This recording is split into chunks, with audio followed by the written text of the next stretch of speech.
Reaksyon umano ni Barbie sa bagong babae ni Richard. Viral.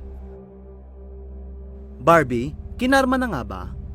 Usap-usapan ngayon na reaksyon umano ng aktres na si Barbie Imperial, kaugnay sa pagkakaroon ng bagong babae ng kanyang boyfriend na si Richard Gutierrez.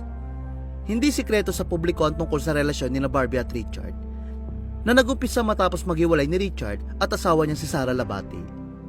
Gayunpaman, kahit open secret na sa publiko na may namamagitan sa dalawa, base na rin sa ilang sighting sa kanila sa Pilipinas man o sa abroad, hindi pa rin opisyal na inaamin ni na Richard at Barbie ang kanilang relasyon.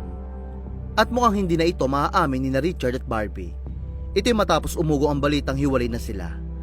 At lalo pa ang ikinagulat ng marami dahil sa gitna ng kanilang hiwalayan ay namataan si Richard kasama ang batang model at social media influencer na si Charlotte Winter.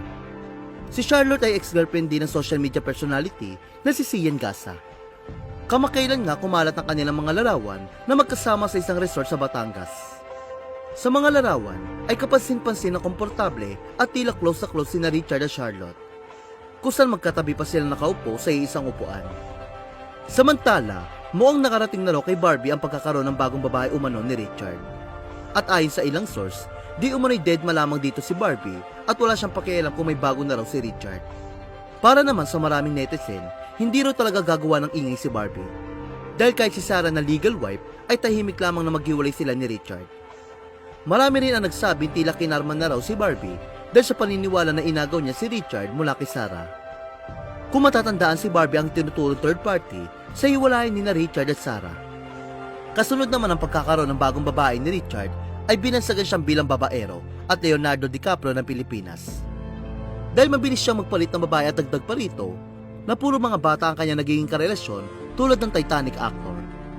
Ngunit ayon sa iba, hindi na raw dapat ito ipagtaka dahil mukhang nagmana raw si Richard sa kanyang ama na si Eddie Gutierrez.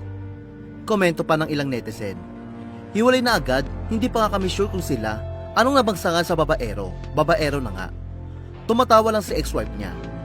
Bumalik sa iyo ang karma girl. Manayan siya sa ama niya, kaya wag na kayong magtaka. It's in the blood.